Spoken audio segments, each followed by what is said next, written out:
Good morning and good morning. Welcome to today's edition of Island Tea. It is the 1st of December 2025. Yes, folks, we are in Christmas month. It is 8 a.m. in our studios here at winnfm. We are on your FM dial at 98.9. We're being simulcast on TVC Channel 40, Facebook, as well as YouTube. Just to remind you of our numbers, if you wish to bring something to the fore or join in on our conversation. In the UK, it's 0333 440065. In the USA, it's 1-718-285-6984 or 1-305-921-4619, and our local number is 4660989. I have some pressing topics to bring to the fore this morning. So the on the local scene, I wish to speak a little about Dr. Mac Miller Hodge. On the regional scene, we have Dr. Friday sworn in, and his cabinet should be sworn in this week. And on the international scene, Benjamin Netanyahu seeks pardon from Israel president, and the Australia PM weds in office and making history. Quint, good morning. How are you doing today? Good morning, kind sir. How are you doing today? I'm fine, thank you. And you? Trying to be plenty better than yesterday. I hope I would have accomplished that. As when I came in this morning, I looked at Quinton, I gave him a big smile, and he'd be like, "You're smiling big today." I said, "Even if you don't feel like it, you have to." I was thinking that last night was a very good night. Ah, for sleep. I should shake the hussey's hand. You know what I'm saying? Not a She doesn't want to give you any credit. You know what I'm saying? For sleep. I hope that you are doing well today. So, as I mentioned earlier, I learned something about the late Dr. Hodge. Now, I didn't even know he was from Anguilla.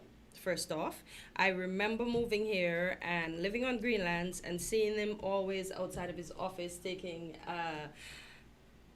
smoke in between patients or whatever. But he was always a polite and peaceful man. That's what I got from him. He never seemed corrupt or anything. I heard he was a good doctor. His office was almost always full because I live on the road just down from his office, so we can see the activity that is happening there. So let me share that.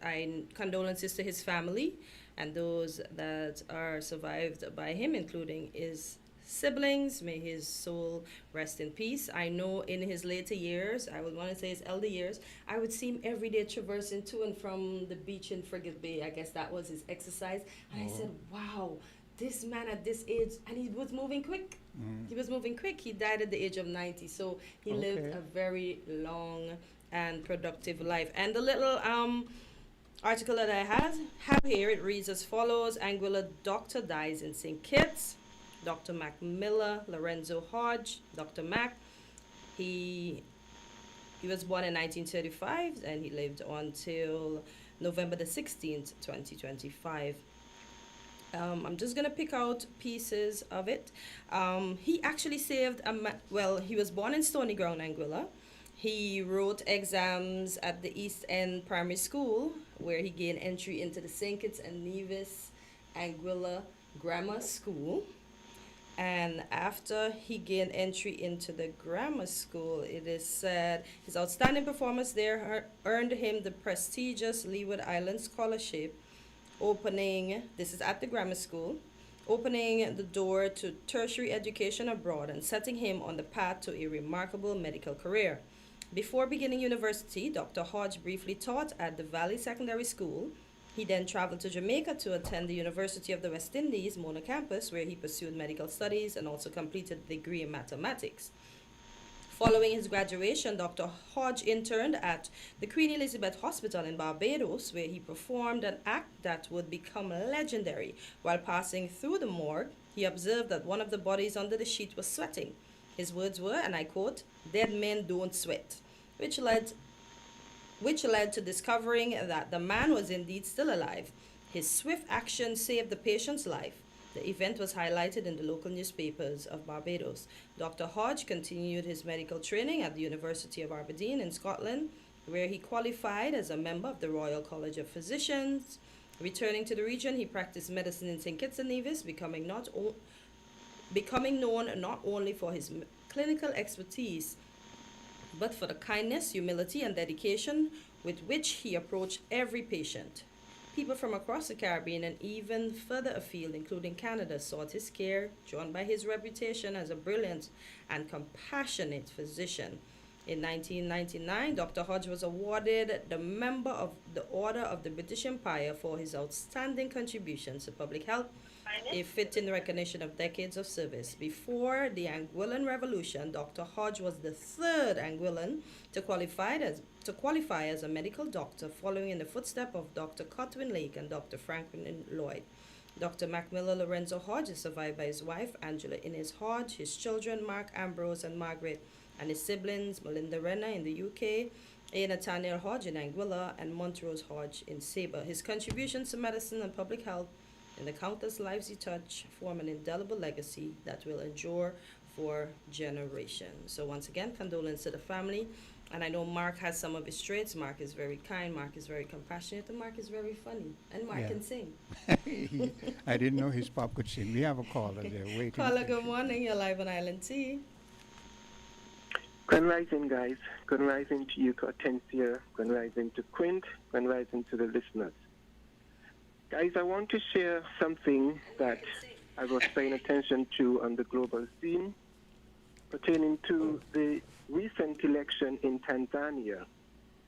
Now, I don't know if you all are aware of this or if you have noticed any of this on your platforms, news platforms globally.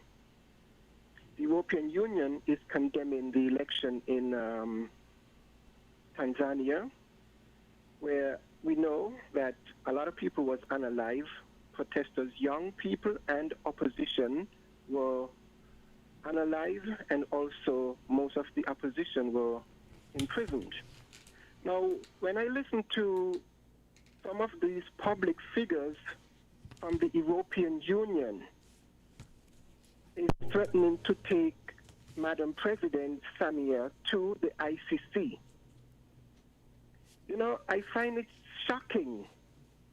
It's almost as if they pick and choose who and when to take to the ICC.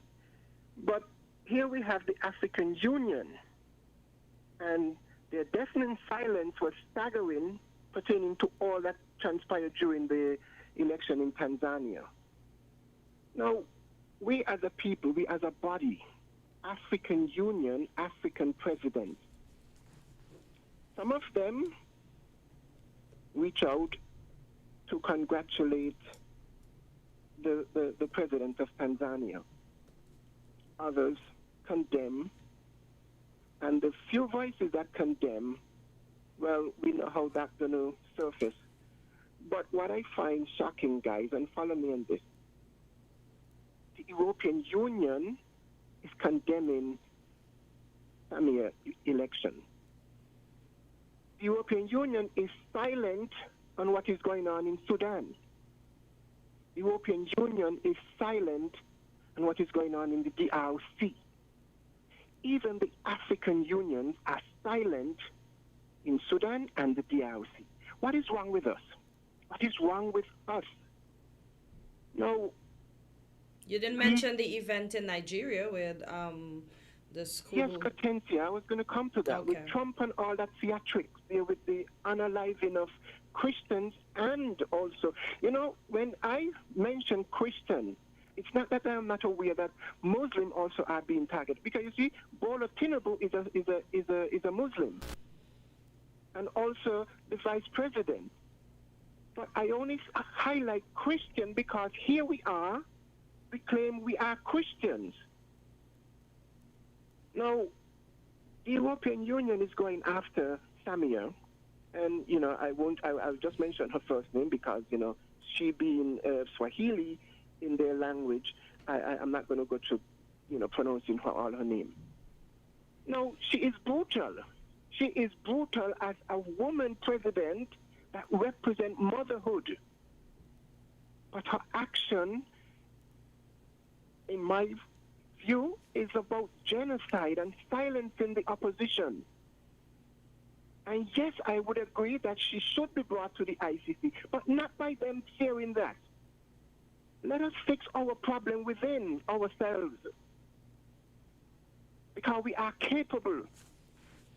But wasn't Netanyahu supposed to be brought up before the ICC as well? Well, you see, Hortensia, there's a lot of politics behind this, because Benjamin Netanyahu has stated that he is above the text. The text does not apply to Benjamin Netanyahu. It applies to the subjects. We don't pay attention to words. We are under a spell, Hortensia. Now, in as much as they are condemning the election in Tanzania, look at what is happening in Sudan, the DRC, because there's where the future lies. Like I've mentioned, the UAE is 99% desert land, but they have their eyes on the gold, the diamonds that is in Sudan, and also for agricultural produce. And here we have the UAE supplying weapons to Arabs, Africans that take pleasure in slaughtering, unaliving Africans that look like you, me, and the rest of us. They take pleasure in it. But yet they are silent on this. I mean, where is our voices? Where are the voices of our leaders?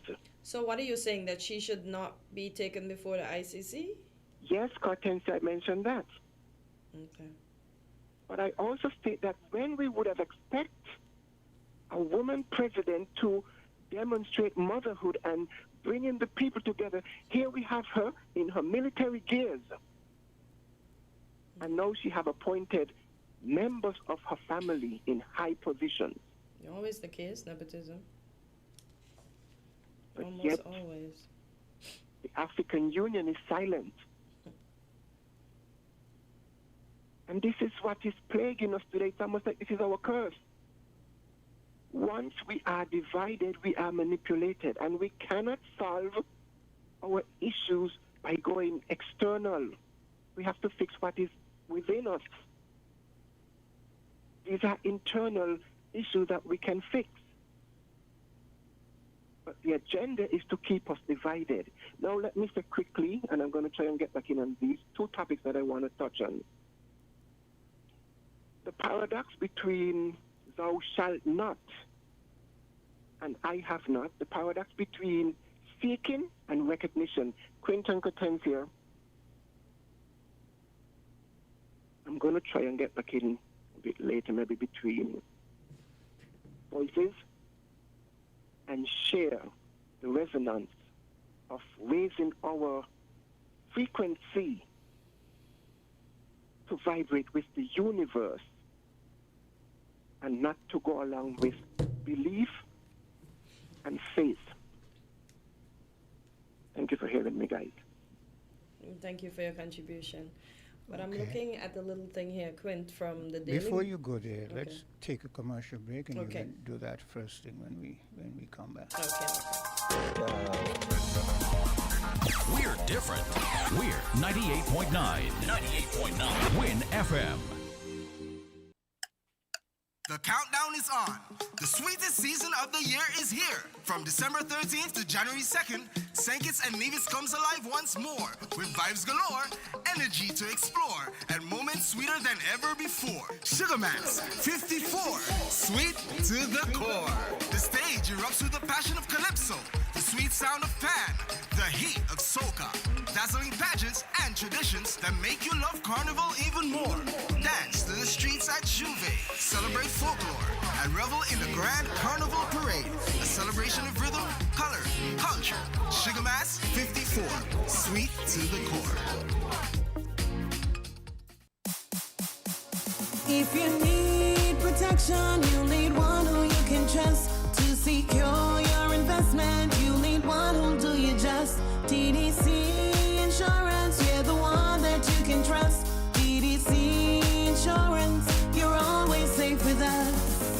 TDC Insurance is your go-to insurance company for all your insurance needs. We take pride in offering you the best solutions and ensuring our customers are fully satisfied. TDC Insurance, we take good care of you, guaranteeing you peace of mind. You're always safe with us.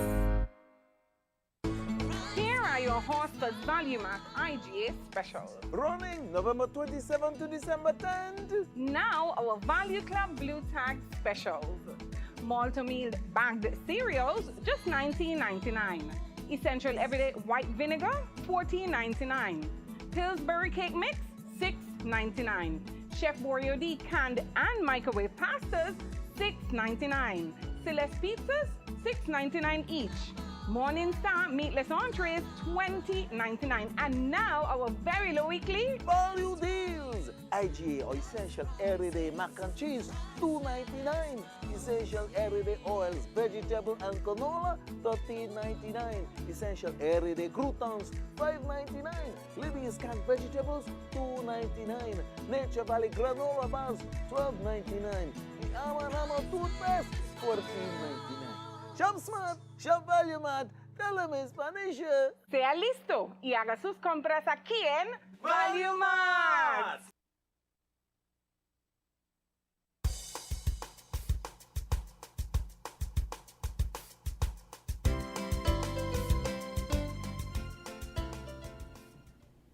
And we're back on Island Tea, just about 17 minutes after the hour of 8. And before we went Morning. to... Morning, Miss Henry. How are you doing this morning? Oh, man, I'm blessed. I called to give thanks. Amen.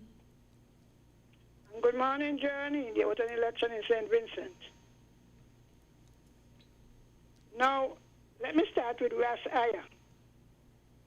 Has he gone to Ghana? They say Rasta, don't know who was the Rasta. But I want to thank Ras Aya. You know, periodically call me. Mama Henry, how you doing? Check, you know, to check up on me. Mm-hmm. So I do appreciate him. Then he bought me a watermelon the other day. I asked him, you know, because my granddaughter couldn't get any watermelon in the supermarket. And he brought me a nice one. So God bless you, Ras Aya. I want to, on Friday, I received a call that the Scanaipa, the Youth Parliament group, was going to be giving out some soup. And if I was interested, I was curious, you know. How did they get my name? Well, they turned up Saturday, 4 of them, with a little container of soup. Chicken soup I ordered 2, one for me, one for my granddaughter. And I was really blessed, you know, the idea of the young people paying attention to the homeborn people. I enjoyed it. And I had a nice talk with him. Something interesting the young man said. He said, you have any advice to give us? I tell them, well, when you all go to the parliament, please do not emulate these old politicians. Some of them get a bit rowdy, you know what I mean? Stick to the topic you're discussing, because other young people out there watching you. We had a good visit. So I want to thank Scanaipa, and I want to encourage other people. You know, you say Christmas is coming. Some people may not know, but Christmas is one of the most depressing periods for a lot of people. Are you aware of that? Yes. How Yes. though? Because I'm not aware of that. Because a lot of Oh, really? people, man. people during this time don't have all the amenities, and and can't afford And a lot of sometimes things. A the lot of family children trying- too. The family try and feast in their own house. Yeah. And nothing at all. You know? Sometimes if a little group don't give something, they don't get anything. Yeah. And these are often people who sacrifice their all.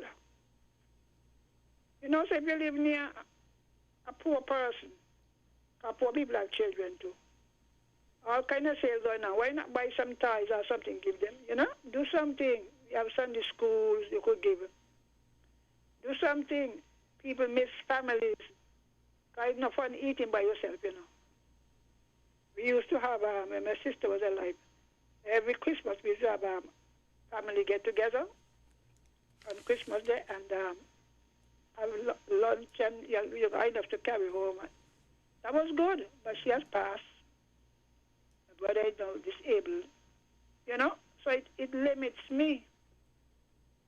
Yeah, some people that actually take their life, Yeah. It is one of the most depressing seasons.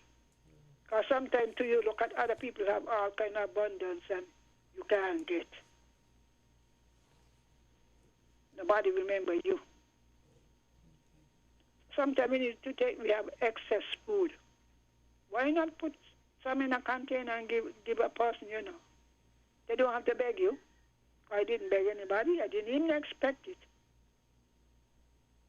Do something different. We don't celebrate Thanksgiving, but at least Christmas season, do something. All kind of sale going on. I listened to a documentation that talk about it was a book on C-SPAN. Yeah. It was called Shade, talking about how you control the heat. And the man, I think he was a scientist, said a lot of elderly people die from heat. And I could imagine in saying it. Sometimes I was wondering, how come so many old people dying? Some don't even have a fan, You aware of that? No. The family don't even carry across a piece of cardboard. They're rushing to buy more pillows to put on the bed. They're rushing to buy what they don't even need. And their own relatives suffering. It is possible that the heat is killing some of them because I'm telling you, I have a fan and I have an air con. And I am so glad because the heat. So do something different. And the elderly people in these homes, how much air con do you have? The Cardin home was given a lot of fans by I think it's the Rotary Club, one of the club, or Leo. And I asked on a show, have they begun to use them? They said the place was not designed for that. Because it would mean you have to get a plug-in by each bed. Well, the same way you could air con the hospital, air con the room because it's a long room. Every time you turn around 88 to 90 something, I say, well, all the old people dying out. We now have to question why. Because the heat is extreme. Extreme heat. Now, my last thing is St. Vincent. They say when you're building a gallows for somebody to hang you, The former Prime Minister of St. Vincent was pressing for the governor of the ECCB, to be sent back home. You recall that? Hello? Yep. Yes, Miss Henry. Yeah, the incident with the house. Yeah, with the house, yeah. I mean, he was not the Mrs. and his son. And he was pushing other members of the Monetary Council to dismiss the governor. And he lost 40-1. He alone in the whole party. Yeah. Honestly. Could you imagine that? But what do you think about his age and announcing that he will be the sole member in parliament? He also said, in quote, that he has to speak with the NDP members to elect two senators to sit on the opposition with him. When is enough enough? And should he... For a politician, it's never enough.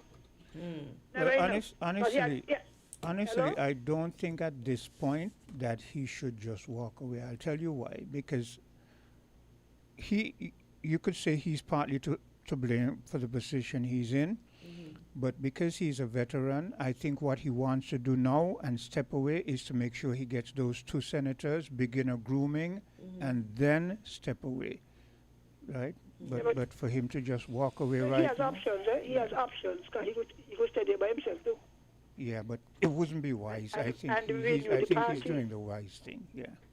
But you see, the Bible says pride goes before fall, In his last set of election, I think he was begging and pleading.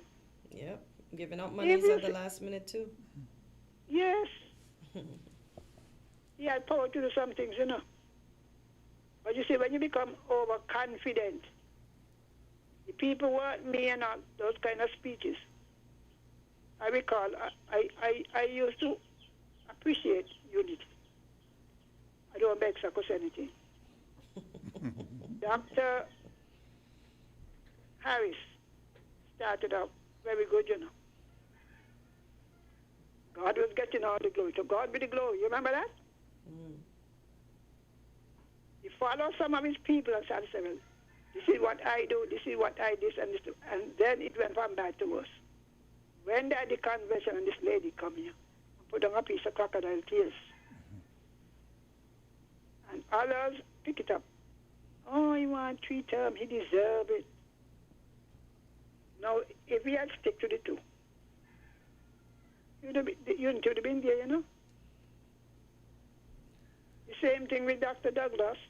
He said, you were 10 man in one. 10 man in one with intelligent people in your party. When you get overconfident is when you will fall. That is the Bible. Anybody is like that. Even on jobs. When you get overconfident, nobody could move me, nobody could do me nothing. Next thing you're home. You're on a job and you push around and whatever. You own the radio station, so you say, you can't play this and this person can't come. Next thing you know, you're gone. You got to think sober. I believe that certain things are meant to be, though. I think even though a lot of us might Set say... them up. Set them up. I believe that even though a lot of us might say that, well, you know, unity should have continued if Timothy had stuck to his 2 term, and I agree with that. But I believe it was meant to be because in there was Mark Brantley, and I think that it would have, for instance, let's say he had taken his 2 term, and then Sean has gotten his 2 term, just a hypothetical, and then we wound up with Mark Brantley as the leader of the Federation.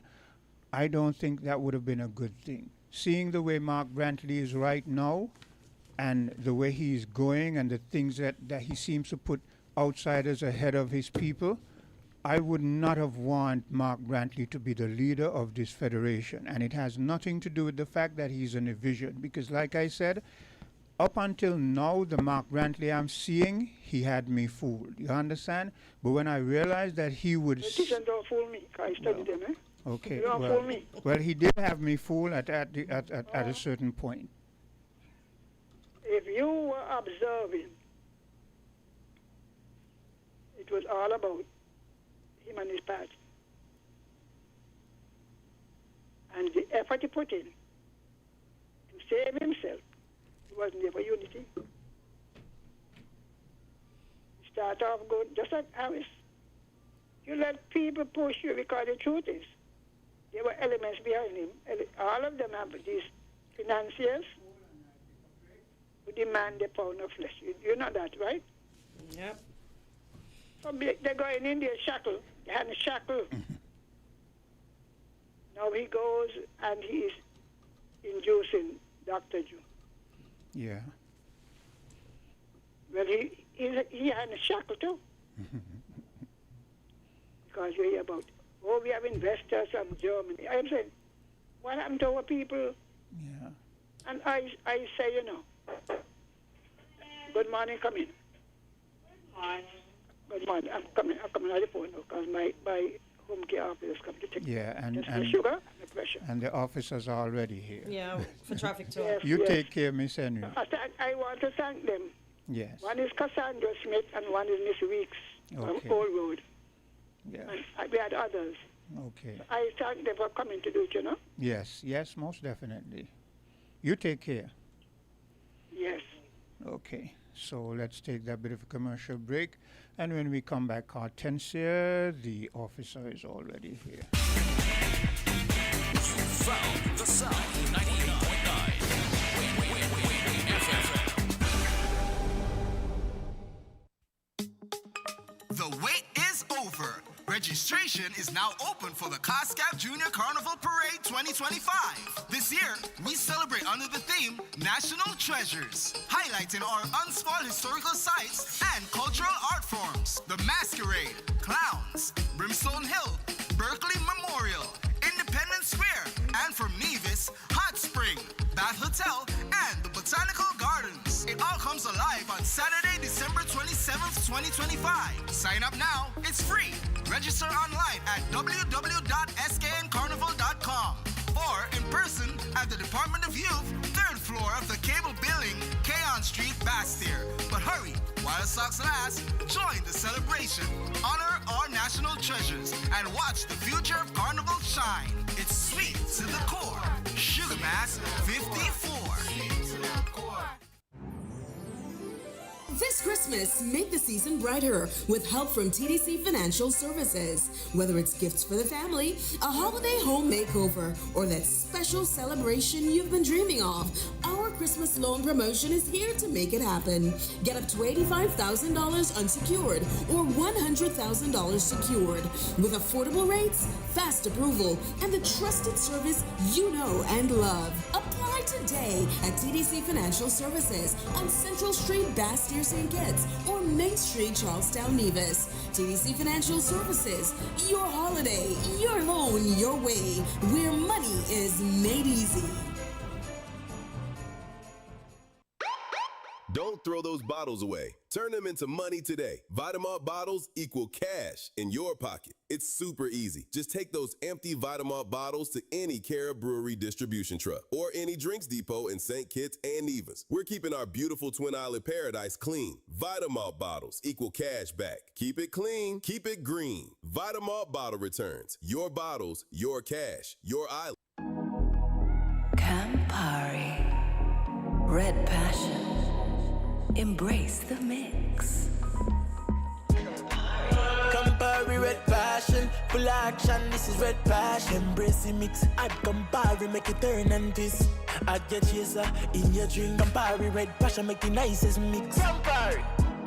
Campari Red Passion. Embrace the mix. Must be 18 years or older to drink. Drink responsibly.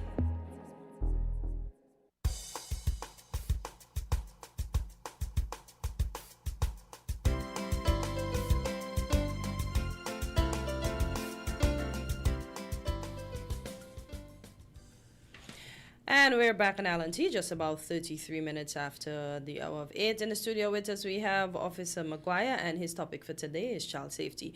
But before we begin, I'm going to play a little clip from the Prime Minister of Barbados. As I was telling him, in Guyana, the minibus drivers have taken off all their tints. They're driving really slow because in December, they don't play with them. They're out and about, I guess. Everybody has to make their quota. And I don't know what else because I don't live there. It's a friend of mine that sent me that clip.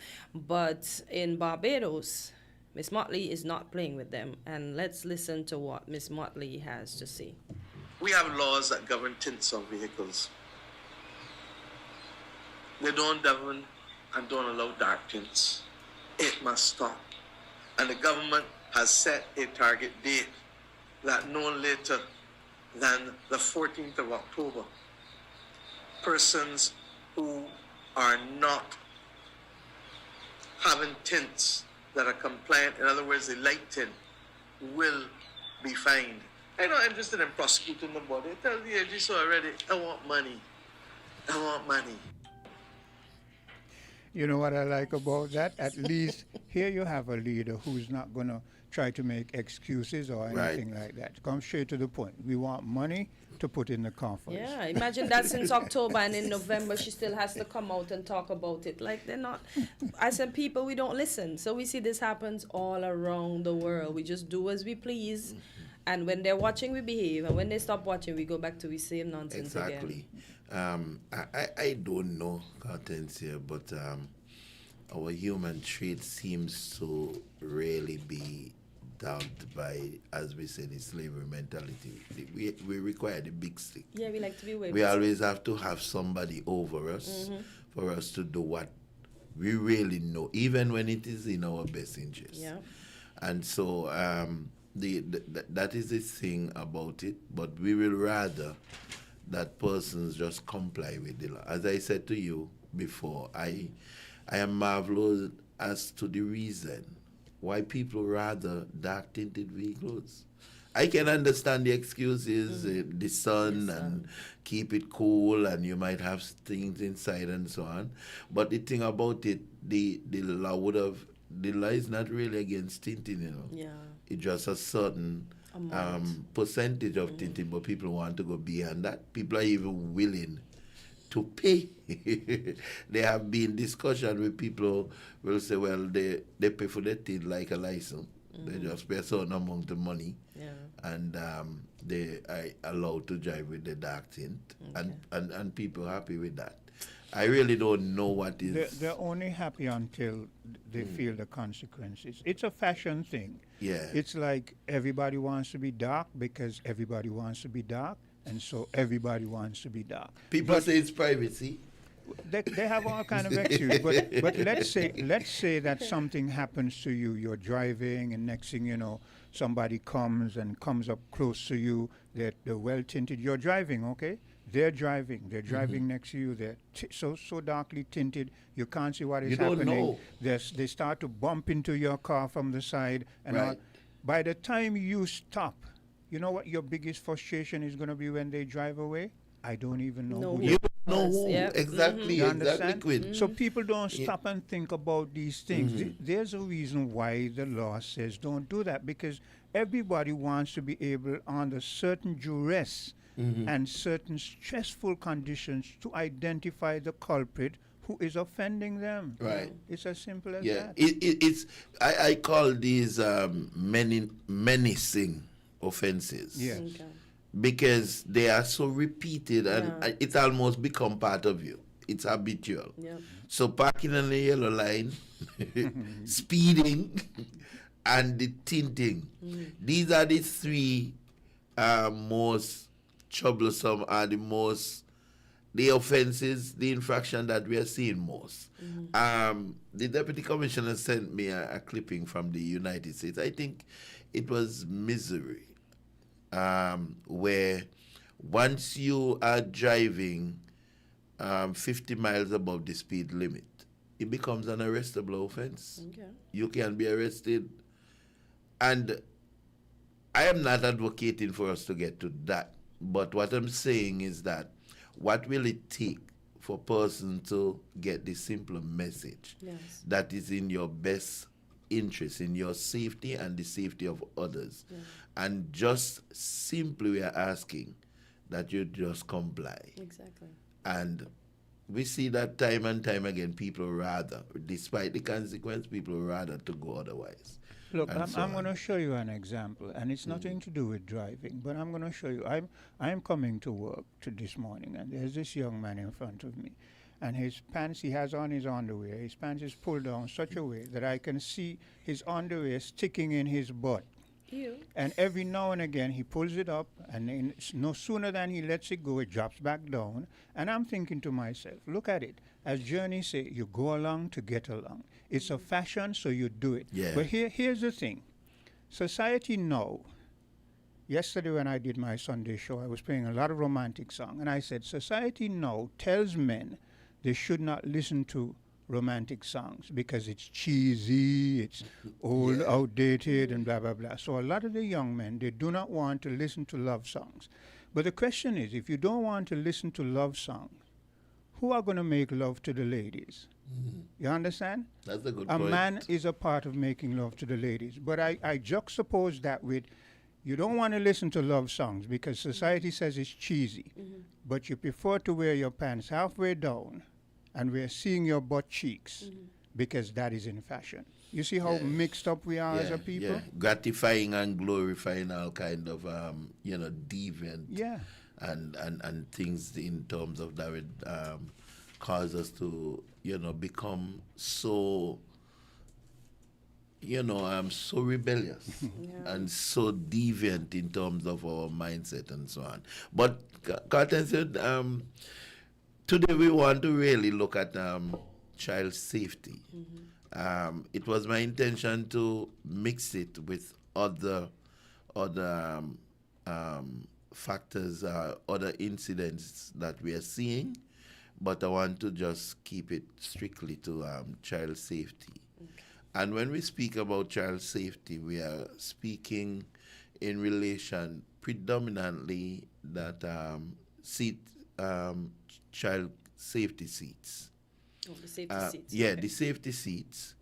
But we know that other than the safety seat, because when a child, according to the law, that if you are of a certain age, height, or weight, then you don't need to be in a seat, and for good reason. If you I think it's age 4, and if you are at a certain height, then the seat might not be the most proper thing in terms of safety. And we always, the alternate to that is to get a booster seat. And even when the child is out of that stage, that you have to ensure that the child is always wearing seat belt. The law under the Vehicles and Road Traffic Act requires for children, you are not supposed to be driving at the front if you're under 8 years old. And anywhere, once a child is in a vehicle, that you must wear a seat belt right up to age 14. You must wear a seat belt. So if you are 8 years and older and you're driving at the front, you must wear a seat belt. If you are under 14, regardless of wherever you are sitting in the vehicle, you must wear a seat belt. Wait, so let's stick up in there. So 14 means a child doesn't have to wear a seatbelt if they're in the back seat? Older than 14, yes. So if I'm 14, I no longer have to strap up? No. But isn't that still putting my life at risk? What if the car suddenly stops and I'm flung forward and I'm in the back seat? Let me verify that. Okay. I will have to come back with that in relation to the age, but I'm kind of speaking from my knowledge without the benefit of the legislation, the actual legislation. But I think from my memory that is up to age 14 that you have to wear a seatbelt, and any adult. Only if you're driving at the front seat, you're required to wear a seatbelt. So if you are at the back, the law doesn't require you to wear a seatbelt if you're a back seat passenger. I know that the question or the comeback to that, people usually say, well, what about when you're driving in a bus, a passenger bus, and you carry the children? For some reason, the law exempt passenger bus, and that is something. Passenger buses are commercial vehicles, for that matter, because of the design. Not all the buses are equipped with seatbelt from a manufacturer standpoint, and so that is something that may require further discussion as to the best way to promote safety, especially with children traveling on these public transports. But in terms of the other vehicles, that is a requirement in the law. What I have observed is that sometimes as parents, either we do not ensure, and this is what I want to be the center of the discussion, parents taking the responsibility when you're traveling in your private vehicles, before you leave or start your journey, you ensure that the child is wearing seatbelt. Children generally, unless you insist on it and you make them so they become accustomed to it, it's not going to happen. I always tell my niece and nephew, come seatbelt. Right. You have to set the standard, and you have to require that. The reason why we are insisting on that, because we are guided by data, and data always show that in terms of accident, that children tends to be the most vulnerable in relation to vehicular accident. And I don't know if it's because of the age, I don't know, but most accidents where children are passengers, they end up with severe injuries. It's a combination of the age and the fact that, you know, when you're grown up and something happens, you put your Yeah. hand or you Right. protect The yourself. instincts, Children yeah. aren't aware of that, so Yeah. they will smack right in with their faces and all that. Yeah. Their reaction to danger is not as swift as a grown As up. Right. ours, yeah. And And then, their bones are not as developed again. Right. So there are many different. Yes, many different ways, and I agree with you, Quinn. The thing about it is that persons who have vehicles but you don't have children, so you will not necessarily have a car seat or whatever. When you're giving lift to people, you have to. These are things that you have to take into consideration, and it's not that you want to be unreasonable or unkind, but once it's going to be in conflict with the law, it's in your interest to make sure, because you do not know when you will be stopped by a police officer, and you are left with the consequence as a result Paying of the that. bill. I remember a teacher called me, and I suspect that she was appealing to my good conscience. She was given a ticket because she was being a good Samaritan. She had about she gave a family a lift, and within that family, he have about 3 children, I think she said.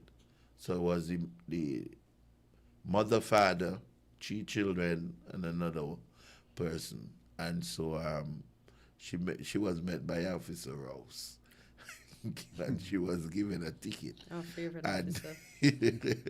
and she's saying that she believes that because she was doing an act of kindness, that the police should have really been discretionate.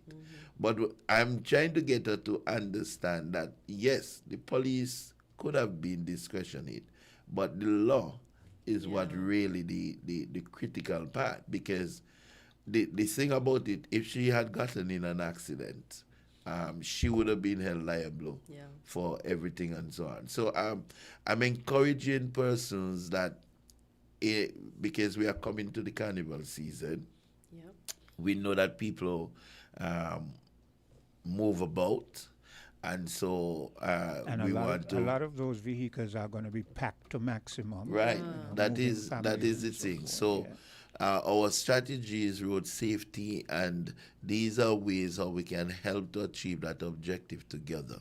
So we are dealing with the speeding in terms of trying to change behavior and people come in compliance with the speed limit. And now we are focusing on road safety in the with regards to children, child safety, and so on.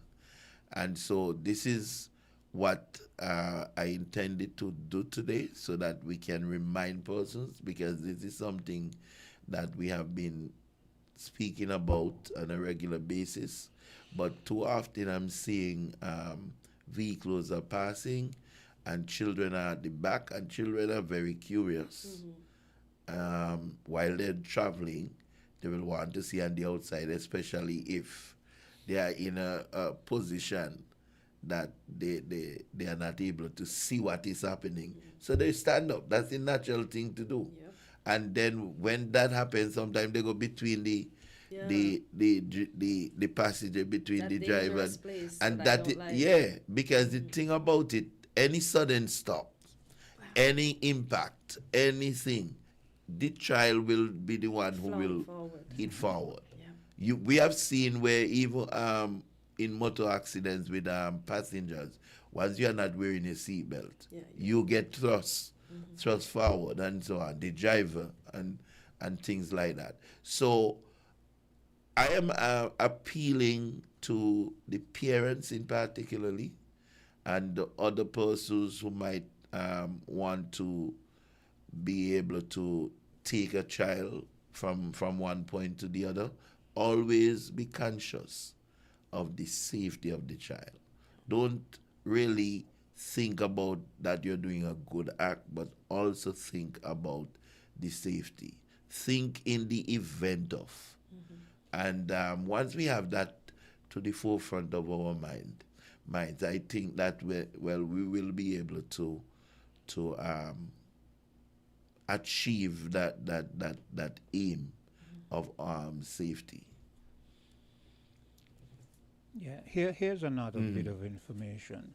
A lot of people are not aware that the faster you're moving, when you have to come to an abrupt stop, the momentum you go forward is at the same speed the car was moving. Right. So if the car was moving 50 miles an hour and it abruptly stops, you're moving forward toward that glass at that 50 miles same an speed. Right. So that is why it is better to go slowly, especially Right. because Exactly. then your forward momentum. will not Exactly. be there. Because and that's a great point, Quint, because you have to consider the stopping and the braking Yeah. distance.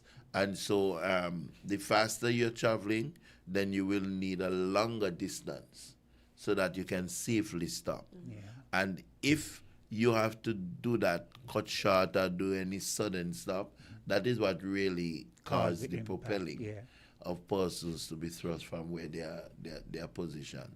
We remember at the beginning of this very year, at the early stage, the fatal accident with the in the vicinity of Ross, Yeah, Yeah. with the little where baby. the 4-month baby will tragically lost. I don't know if it's a boy or a girl. I don't remember, but the 4-month baby died, and so people have a tendency that even when they are traveling and there is no car seat, they hold the child in the lap. That is not a very safe way to do.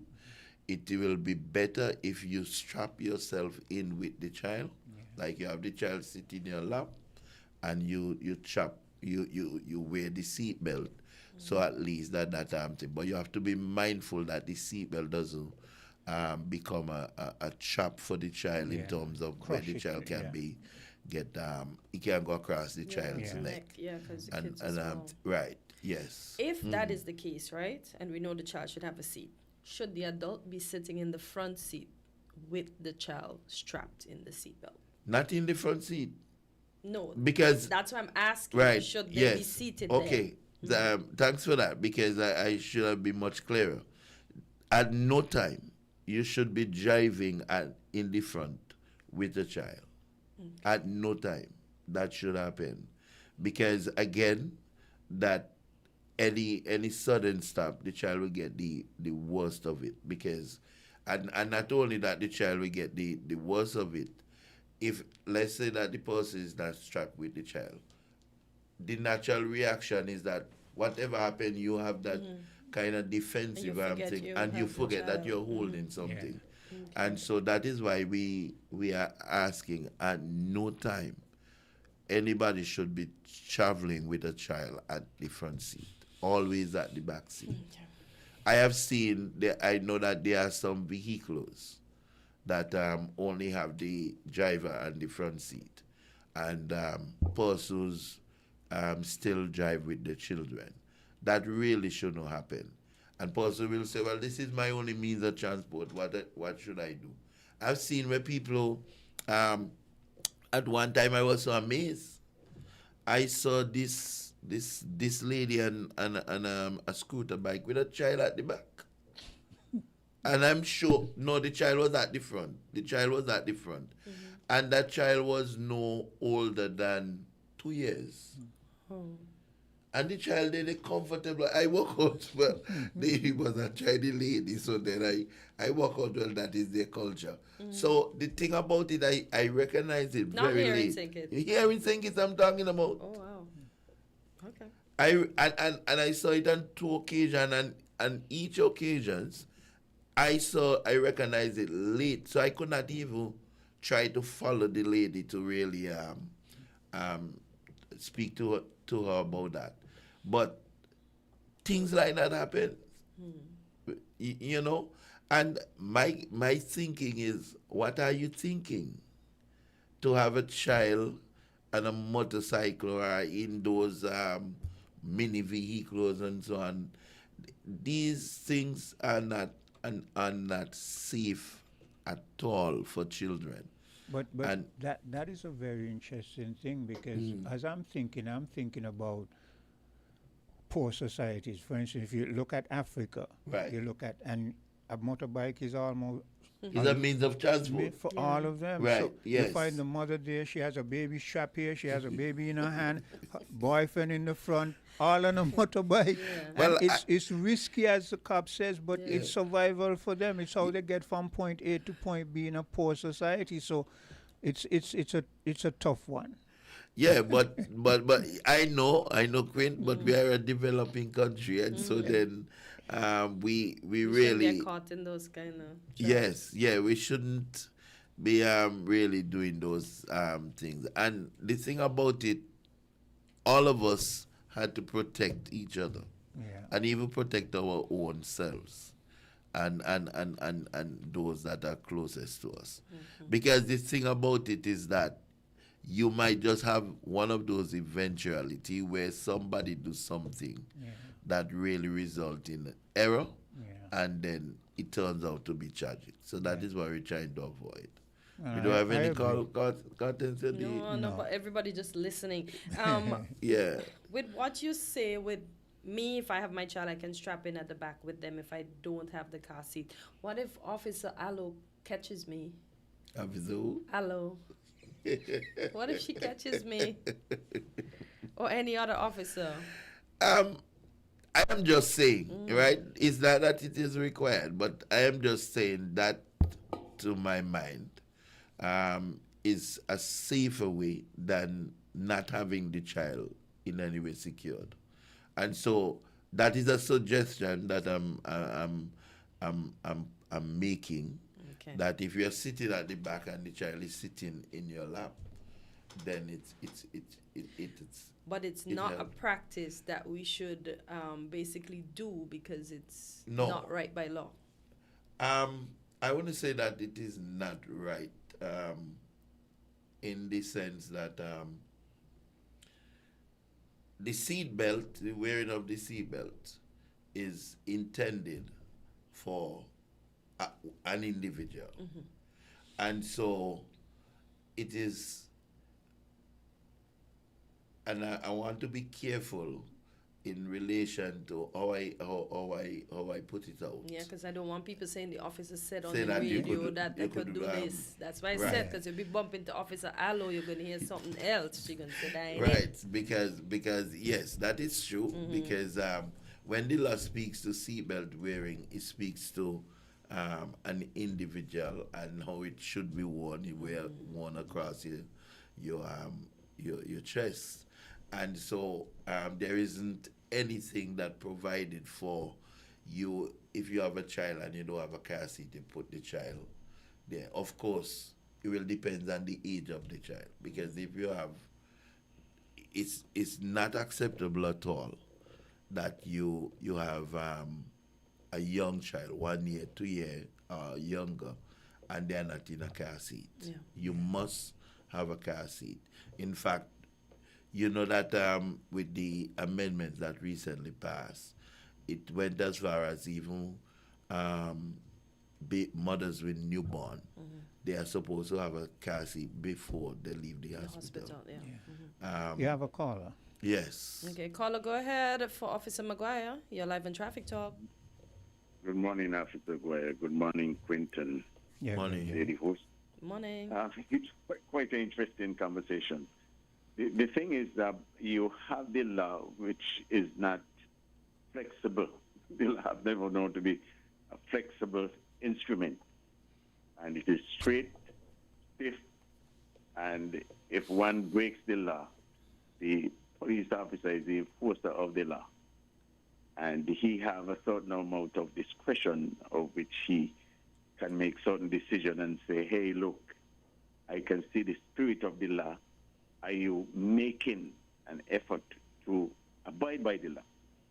And so it appears as if that the interpretation will go that based on what Officer Maguire is saying, if a passenger is sitting in the back seat, having his or her seatbelt on and having a child in the lap behind the front seat, the driver's seat, to protect that child, that appears to be an effort that would have been made to preserve safety.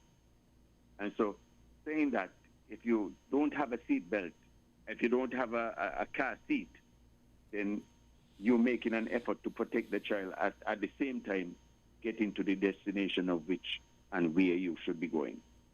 So I think you might have a point there, but how do you get that into law and how you get it enforced?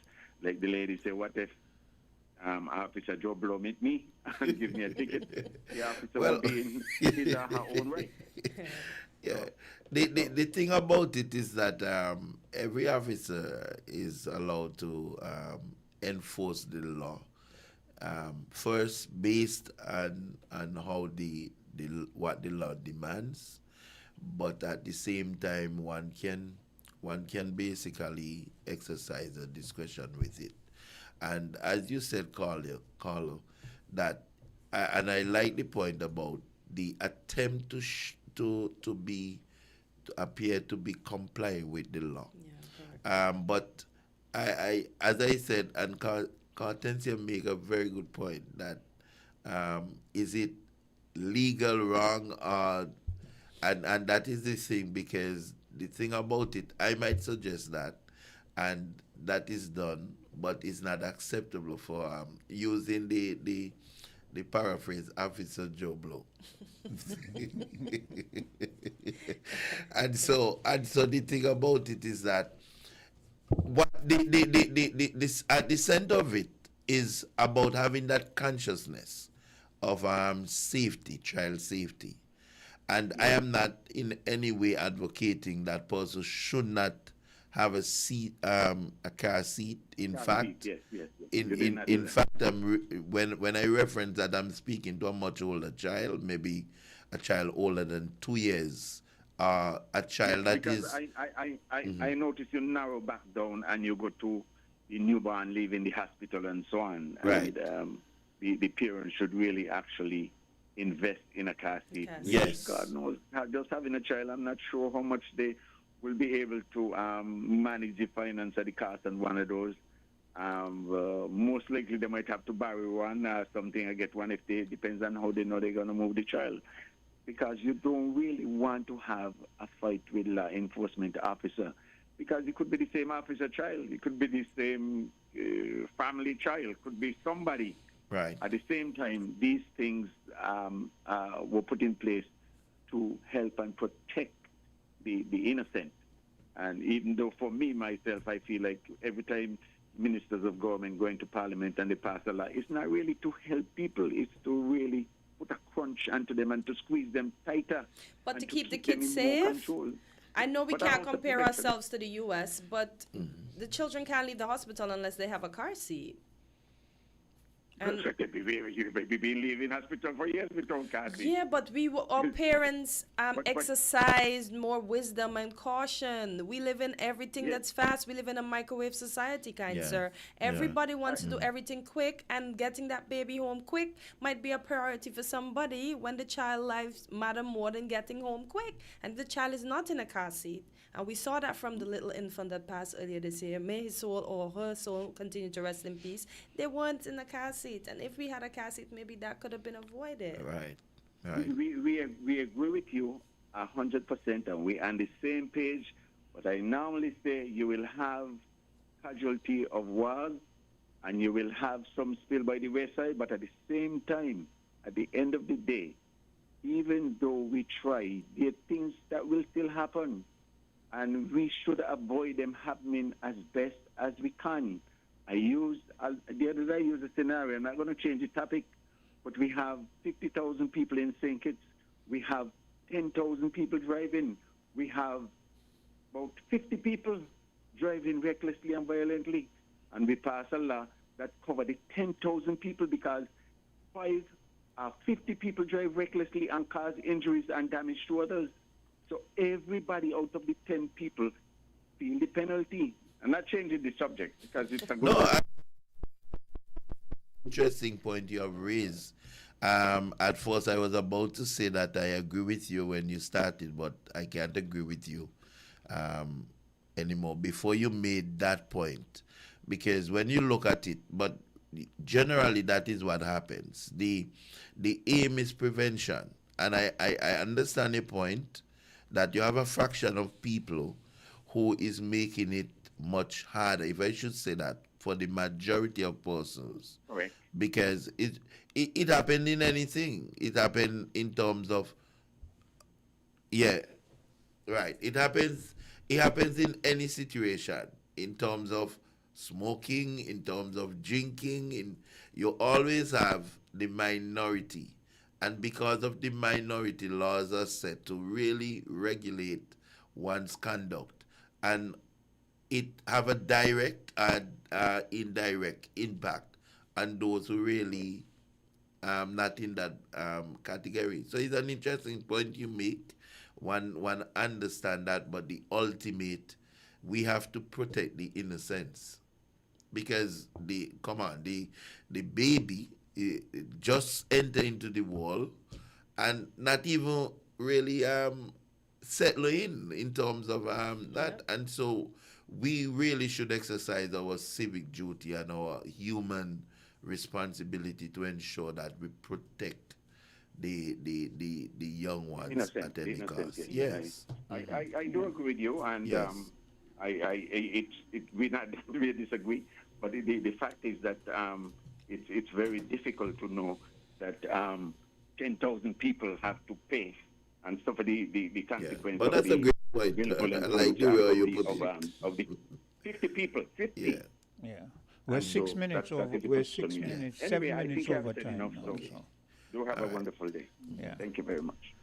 So you're gonna do your wrap up, Right. So the thing about it is that we know that in every situation there is no perfect system, but at the same time we have to balance, and the balancing has to do with how we are going to minimize if we cannot prevent, how we are going to manage if in cases when it's not possible.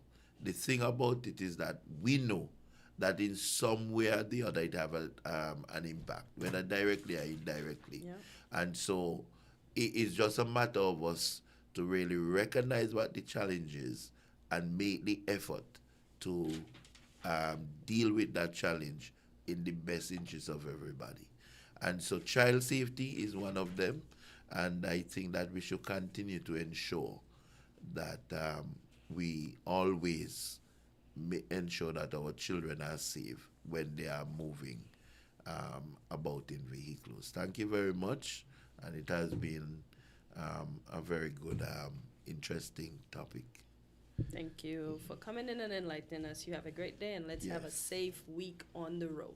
WINN is 98.9. 98.9 is Win FM. The right time, right ride, right now at Horsefoot's Automotive. Buy now or reserve for VAT discount days, Friday, December 12th and Saturday, December 20th, and get our lowest rates ever. Plus, enjoy up to $17,000 on select models. No VAT and no down payment. Drive away with finance with Horsefoots and get free bill of sale, free servicing for 12 months, free registration, free tinting, and even free groceries or gas for 3 months.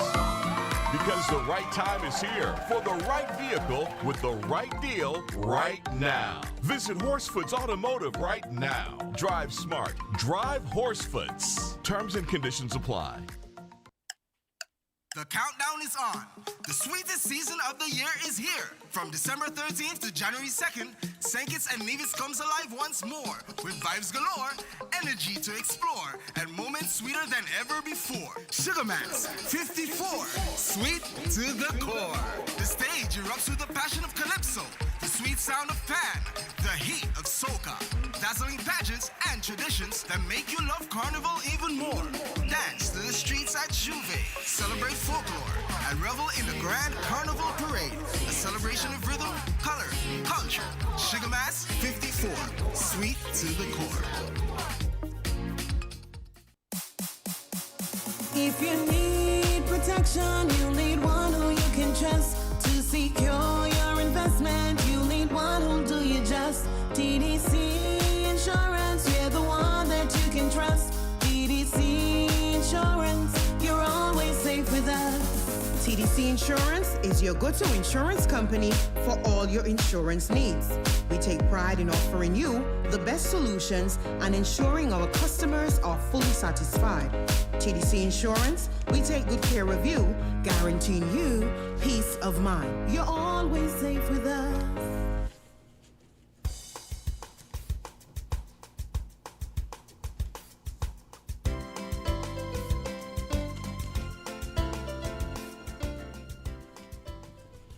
And we're back on Island T, just about 11 minutes after the hour of 9. And as I mentioned earlier at the top of the hour, a few topics that we have to touch. And I have to clear up something. I know I have one individual that tells me, always make sure you get it right before you say it. But we have a caller. Caller, good morning. You're live on Island T. Good morning. Greetings to you all once more again. In Jesus Christ's name, the only Savior of sinners from the sins and from hell, and through faith only, according to the Bible only, and the second person of the eternal Trinity, Jesus Christ, that is. Now, like I just said, usual, we need to become a republic and get out the British Commonwealth, and the quicker we do that, the better it is, at least in one aspect, I believe, for us. Now, I'm going to say something.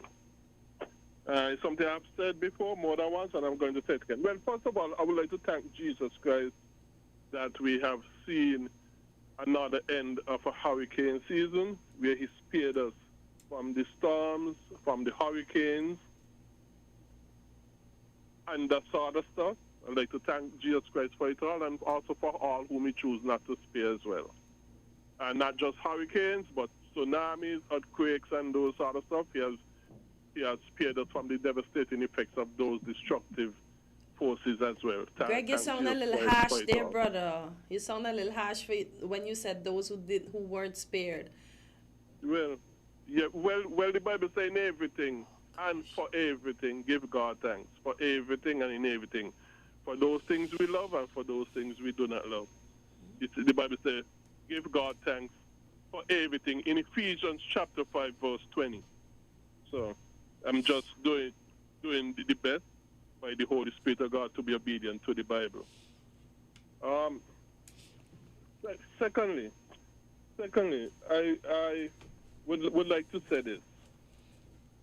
Where government is concerned and where the Bible is concerned, in passages such as Romans chapter 13, verses 3, 4, and 6, and 1 Corinthians chapter 4, verse 6, it shows us the logical deduction from those passages and other passages as well that teach the all-sufficiency of Scripture and teach Scripture only. Those other passages in the Bible that teaches also those things which are too many to go into. From all of those passages, it is logically deduced that government only role, biblically speaking, is to be judicial, not legislative, not to legislate law, but to apply all the laws of the Bible to them. That as it stands today, since the canon of Scripture has been completed about 2,000 years ago. And so therefore, since the biblical role of government is to be judicial and not legislative, all of these laws that government are making, legislating and that sort of stuff, they go beyond the Bible and against the Bible, and that is anarchy. That is one of the many faces of anarchy that man is doing before God in going contrary to the Bible. And the Bible lets us know that if we obey it, God will bless us. If we disobey it, God will curse us to our destruction and ruin. And so therefore, God because we are disobedient people to the Bible, sinful, evil, wicked people, where the Bible is concerned, God, like I said, and shows us in His Word, He gives us the government that we deserve, and in our cases, just like all the other countries in the world, He's giving us the government that we deserve for our destruction and ruin. And we need to biblically repent, start to obey the Bible in order for us to get government that would be a blessing to us, who would limit themselves to their God-given duty of being judicial in saying what the Bible says and having the people to enforce what the Bible says. So this is one of the things that I would love to say. Not only that, talk was mentioned about a little bit about unity and that sort of stuff, the team unity and that sort of stuff. And I would like to say quickly where that is concerned. I believe there are two reasons why team unity lost, okay? One, over the COVID issue, locking down the people and that sort of stuff. I think that was one of the reasons why they lost. But another reason why I think unity lost is because there was a woman in Afghanistan by the name of Bibi, and she was under persecution by the Muslim Afghanistan and was seeking refuge in other countries. And one time when the Prime Minister, our Prime Minister Timothy Harris, was on the air, I told him about it. And to offer her refuge as well as a Christian lady. The Afghanistan government accused her wrongly of blaspheming. And he said, okay, go to Foreign Affairs, lodge my complaint, which I did. And sometime after, the person who I lodged my complaint with asked, have the government done anything? Have you heard the government done anything? He said, no, they have not done anything about it.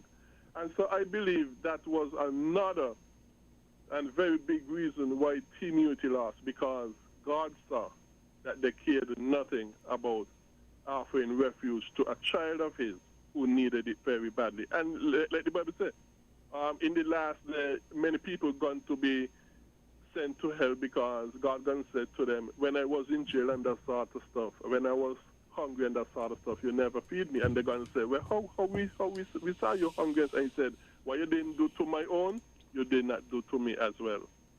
So I think that was one of the reasons, another reason why Team Unity lost. So, anyway, thank you very much. Take care. God bless you all. All right, thank you for your contribution, but I don't understand. Do we know sometimes people can say they are who they are at face value, but they can be sheep? I didn't even want to go there because there's so many individuals and things happening around the world, and one can say you should have helped, but we can't help everybody, so that's neither here nor there. We can't, because we don't know what we're taking in. Then to the demise of our own people and ourselves, and to diplomatic relations, etc., etc. Only the Lord knows why Team Unity lost. I'll leave it with him. As I was saying, Dr. Friday, I mentioned from an article that I got that he was the 7th Prime Minister. He is not the 7th Prime Minister, so I want to correct that. He is the 5th Prime Minister, and he was sworn in on Friday last, and the rest of his cabinet will be sworn in this week. He emphasized unity, urging citizens to embrace one another as fellow Vincentians and to pool their resources and intellect to ensure collective progress. Brighter days are ahead for the country, he also said. Friday described the outcome of the election as a clear mandate for a major transformational changes, and promised to work with every sinew in our body to deliver campaign pledges. Now, Dr. Gonzalez, he's been the ULP leader for 25 years. As I said, he will assume the role, and he has not yet issued a public congratulatory message to Dr. Friday on their victory, marking a quiet close to his long tenure at the helm of government. And this story comes from Dominica News Online. So what do you think about prime ministers that don't congratulate? Yeah, that's in bad taste, really. That's irresponsible and a bit immature. We do have a caller, though. Caller, go ahead. You're live on Island T. I understand your question, but sorry to be laughing, but that's okay. Where do you get those sunglasses from? You mean my frames? Because they don't have no glasses. I got them from Chinatown some years ago, so I just bring them out in Christmas. I have a few of them. This is just one of many. Quincy, you wearing those this morning? Yes. I look.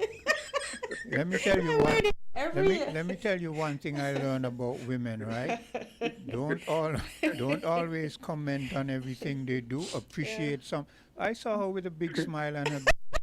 and it brought a smile to my face, and I left it there. You understand? I wasn't. All of them that I have don't have any glasses in them. They're just frames. But it gets conversation started. It makes people smile. Yeah. And that's what I'm about when it comes to these things. So every Christmas I do these things. I'll have on various headbands. Listen, I have a headband to premiere, and trust me, it's gonna make everybody laugh. But that's the idea, because we need a laugh in a world where it's often uptight. Yeah. Yeah. I just think that you're strong in your face, or you neck your head to carry in a whole beer on your face. Rudolph is pretty light. Rudolph is pretty light today, so I can take him. See, he's even waving high. So yeah, he's doing good. Yeah. Yeah. Anyway, Before you go on, what is it? caller, before you go on, caller, before you go on, that's one of the things about women that I like. Sometimes they do things you don't know why they do it, but it look good and it makes you feel good. You know what I'm saying? Yeah. Yes. I'm point taken because the women are mechanic, doctors, lawyers, carpenters, household cook, and all kind of things. Women are very rounded, That's it. And so we are happy to have them. Without them, there's no life without women. Our first order of the day for men is to protect women and children. Yes, indeed. That is the order of the day for men. Yes. Now, if you can't do that, then you're not following in the role of a man. That is my opinion. Fortunately, a woman is my mother. Might not be able to live with them, but I can't live without them. Okay. You had to go there. I know. What's your question, caller? A question was asked by no, he didn't ask the question. He made the statement that we should go Republic. And my question is, what will it benefit the people of Stinkit? The individual, what will it benefit each individual in Stinkit, Nevis, to be Republic? What is it that you will get that you are not getting now? And the other question is, who will it benefit more? The political leaders, the prime ministers, the ministers of government, because we have a republic? Whom are the people that will benefit? Now, if we can tell me that, then I might be able to get on the bandwagon. But I also remember, he that is forced against his will is of the same opinion still. And so if someone can encourage me, then I might get on the bandwagon to encourage our Prime Minister to go Republic, if I see the benefit for the majority of the people. Yeah. Because as of late, I've noticed that the minority is controlling the majority. It should not happen. But as it is, like Officer Maguire said, that's the way it is. Yeah. Have a good day. Thank you very much. I think I am studying now. Okay. Thank you for your observations, caller. As the world stands, the minority has always been controlling the majority. Yep. And in terms of a republic, I've always said that a government is only as good as the morals of the individuals who govern. So whether you have a republic or you have a whatever, if the people who are in the position of governance do not have the moral ethics and standards, it's going to be no different to the people who are in a republic and have no morals. To me, it comes down to your moral scruples, what you stand for, your integrity, and your consistency in that vein. As long as you follow that part, it doesn't matter what name or title you have, you're going to govern appropriately. But we can look at countries that are republics, and my country being one kind is a republic, Trinidad is a republic, Barbados is the latest republic. And as the caller rightfully said, what difference does it make? That's what I'm saying. Because Barbados money is at a certain rate for now. They're the only one using their currency. Yes, they would replace the Queen with a lot of their national heroes on their monies, etc. But they positioned themselves in a way before they became a republic. Us becoming a republic, how does that affect our affiliation with the OECS bodies, etc.? Well, one of Greg's main things is to do with the Governor General and a few other things, but it has its pros. Everything has its pros and it has its cons. Someone might say, well, okay, we have autonomy in terms of so and so, but still in terms of the wider world, how much autonomy do we have? Mm-hmm. Look at what the U.S. is doing right now, pushing a whole lot of propaganda and lies so that they can come and take over a legitimate government. You understand? So it's all about the world and the superpowers, and to a certain extent, it's as much as it's a bad thing that the U.S. is doing. I hope that people are awakening to things that we've been saying over and over. We've been telling you all the time that the colonialist values have not really changed, right? They put laws in place, and those laws aren't really for the benefit of the people. Those laws are to benefit them staying in that position of dominance and that kind of stuff. I mean, recently I was looking at an article, and I'm going to get the clip where you see that a particular ship, one of those boats that they bombed, they bombed it, and after everything cleared up, they realized 2 men were still alive holding on to a part of the boat, and the order came from HEDSEC to kill them all. So they bombed it again and made sure that they were killed. This is in the New York Times. And when you inquire about it, you hear the media, most of the mass media, established media trying to defend it and saying, well, you know, it only happened once, and look at when the people who survive and we send them home, and that is the question. The thing is, why aren't you going through due process? Why are you just killing people, bombing them, and we don't know? You have no evidence to prove that any of these people that you bombed were carrying drugs. And why is it that you bomb a boat, we see the boat, you bomb a boat, it breaks into two fragments, you see 2 people hanging on to a front part of the boat, and your head is gonna say, kill them. I mean, come on. This is what we've been telling you. You who are so naive that you say, oh, well, you know, they love us, and you better wake up and smell the coffee. You understand? Yeah. So let's look at the pros of becoming a republic. Democratic representation, national identity, increased accountability, removal of class inequality, and reduce public costs. The cons of becoming a republic: potential for public instability, risk of politicized head of state, high transition costs, and I'm going to read what that says. The process of changing a constitution, holding referendums, and establishing new government structures can be expensive and time consuming. So, Greg, you can tell me if you think we have the financial resources to handle the high transition costs, or how low can we make the transition costs. It also says one of the cons: loss of national heritage and lack of experience. And now with a republic, we need a president. So we'll have a president, and then we'll have a prime minister. Yeah. So it says, like I said, it's at its ups and its downs, and But do you think it says one of the pros, right? So removal of class inequality. Eliminating a monarchy helps dismantle a symbol of inherited privilege and class division. With or without a republic, that still exists. Yeah. And then when you have a republic, whoever is the government or the president or whatever, they what they say goes, you know. Exactly. It ends at them. Whereas right now, we think we can honestly say some of the things that restricts our leaders is because they know they still are linked to Britain and that the monarchy, kind of stuff. etc. Yeah, so it has its ups and its downs. Hello, caller.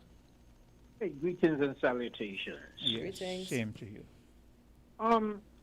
This republic thing, something struck me as I was watching the swearing in of the Prime Minister for St. Vincent. And not once did they mention heirs and successors. Everything was to St. Vincent. My question is, why are we still doing that? Because we're still under the monarchy. But they are too. Well, I don't know. Maybe, look, I never try to understand all of the semantics and so forth, because a lot of this is just a lot of jargon, and the more you try to clear it, the more obscure it becomes. So I don't know. You know, and the reason I'm saying that, right after that, I went on Google who is the head of state of St. Vincent and the Grenadines, and he told me King Charles. Okay, and they are a republic, you say? No. No, St. Vincent not republic. They're Okay. still under the monarchy. Okay, so They're just independent but because even Mr. though- Cato led but them ev- to independence. But what he's saying is that even though they're still on the monarchy, they don't say it to his ears, and they say to St. Oh. Vincent. So Mm. why can't we do that? Caller, the only thing I could say is our leaders just love to hang on to the court of the monarchy. That's all. That's the only But thing that makes sense. they do say the right honorable, which is, doesn't that have to do something with the monarchy, sir? Not really. No. Okay. Right Yeah, honorable is it's something titled, yeah. bestowed upon. Yeah. The prime You ministers. know. Yeah. And it has Yeah. nothing to do with the No, monarchy. No. Okay. No. Yeah. One more thing, and if I was Uncle Ralph, I would resign. Thank and I'm you. going to tell you why. Mm. What could he go in there as opposition leader and advocate for? That And he he's didn't do outnumbered, in right? 25 years. And he, exactly. and he- Maybe that is why he wants to nominate these two young ones and maybe begin a grooming. I don't know. I can't get inside of his head. But what can he not advocate for, as the caller is saying? What? That he didn't do in 25 years? But the man has experience. I mean, so if he resigns, right, and you get these two, whoever, His son and the senators other or whatever, right? gentleman. Don't we think that they still need some guidance in Parliament as to protocols and certain But things? can he and not so guide forth? them from behind? I don't know. No, I don't know. not I'm just putting forward an argument, right? So I don't know the facts. But not necessarily. The two senators, I think their parliament set up like ours, a unicameral system. So those two senators are neither here nor there. Okay. So my thing is resign, have a by-election, and Start see from what scratch. happens. Okay. Okay. Yes, I sir. don't disagree with that either. So I hear you. Yep. But Power is All right, my funny, friend. yeah? Because I Okay, asked cool. earlier why should he remain in there, but I guess he wants to remain to do whatever he thinks he can do now. But Well, I think he should go home and relax, man. 79, enjoy the rest of your years. Again, for me, it's neither here nor there. Hello, caller. Yes, good morning to you guys, man. I just wanted to interpret what the caller just said there.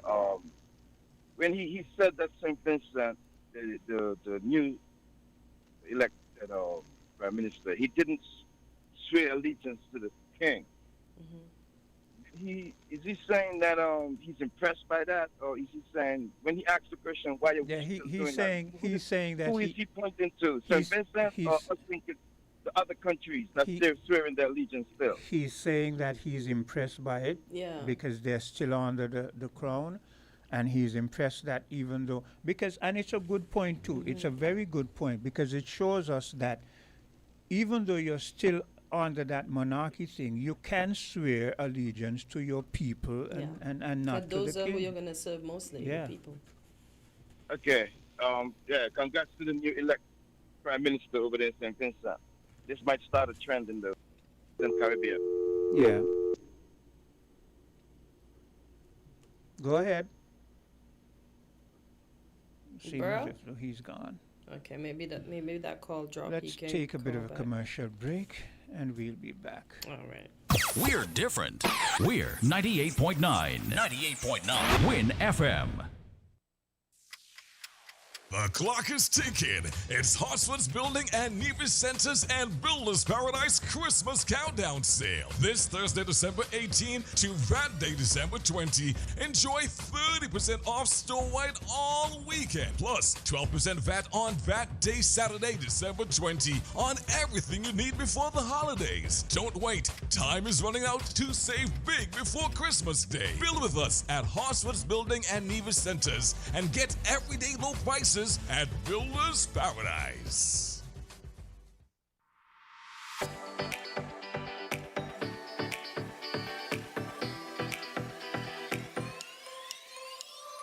Rams the good food people always there to serve you. Rams the good food people locations right near you. Rams the good food people in store specials for you. Rams the good food people. Rams. When you need better service, Rams is always here. Better value, better prices. Rams is always here. You want in your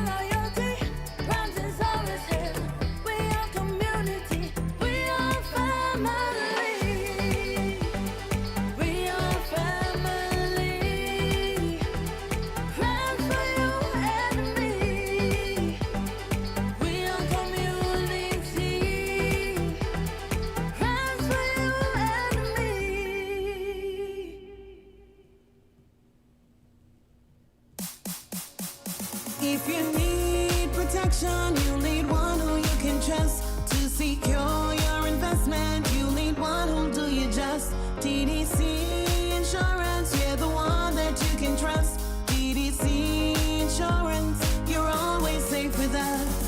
TDC Insurance is your go-to insurance company for all your insurance needs. We take pride in offering you the best solutions and ensuring our customers are fully satisfied. TDC Insurance, we take good care of you, guaranteeing you peace of mind. You're always safe with us. The countdown is on. The sweetest season of the year is here. From December 13th to January 2nd, St. Kitts and Nevis comes alive once more with vibes galore, energy to explore, and moments sweeter than ever before. Sugar Mass 54, sweet to the core. The stage erupts with the passion of Calypso, the sweet sound of Pan, the heat of Soca, dazzling pageants and traditions that make you love Carnival even more. Dance to the streets at Juve, celebrate folklore, and revel in the Grand Carnival Parade, a celebration of rhythm, color, culture. Sugar Mass 54, sweet to the core.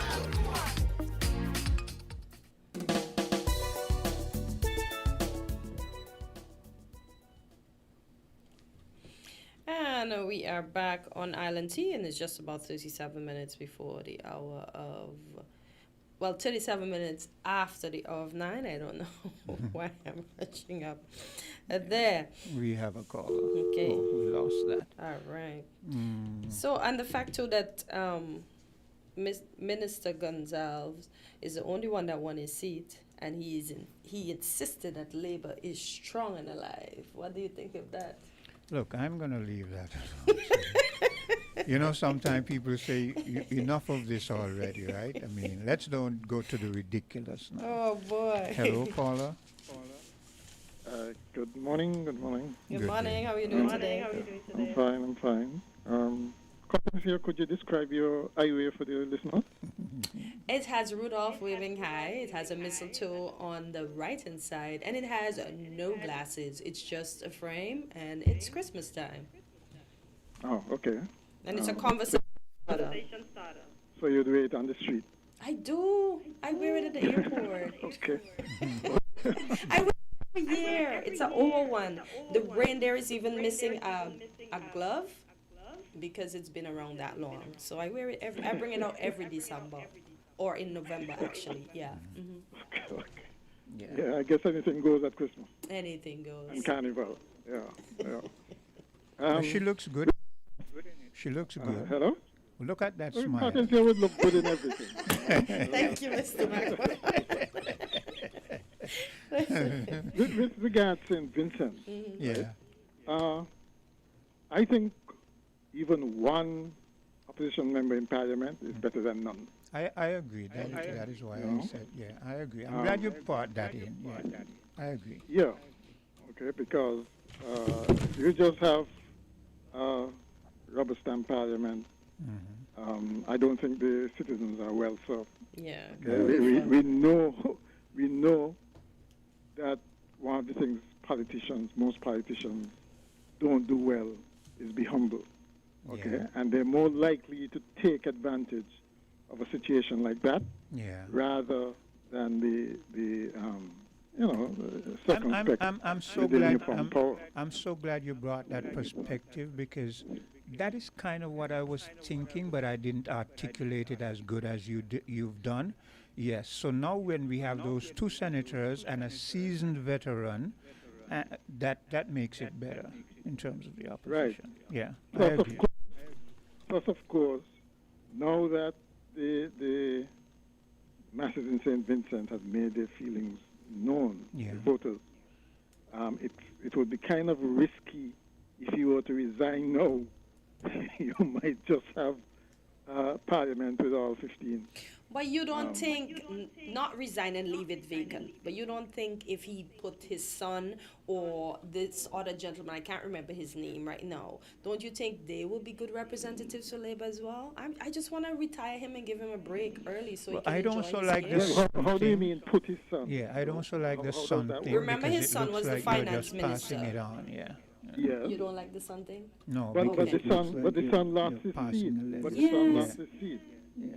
The son lost his seed too. Okay, so according to because he's the winner, he must represent. No, here's it. If his son lost his seat, it would be sort of a conflicting for you to still want to nominate him back, and the people have made a decision. Yeah, that's what I Right. just said. I'm not sure if that's. I don't know what the Constitution says about Okay. things like that after you've been, rejected by the voters. If you can be a senator or something. Yeah. I don't know. Okay. I don't agree with it, though. I would not agree. But though, I listened to his son's concession speech, and actually it was quite good. Well, maybe You he know, has he a hit all the future. right notes. He sounded humble. He basically said, "Well, I did my best. I bought projects and so on to the people, but obviously, projects alone don't do it." Maybe Okay. this time around he suffered the consequences of his father. The type people are just weary, but who knows? Maybe in the future the people might see potential in him, and he gets back in. It's up to the people. Right? Yeah. You never know. But he was really humble and so on, and very contrite.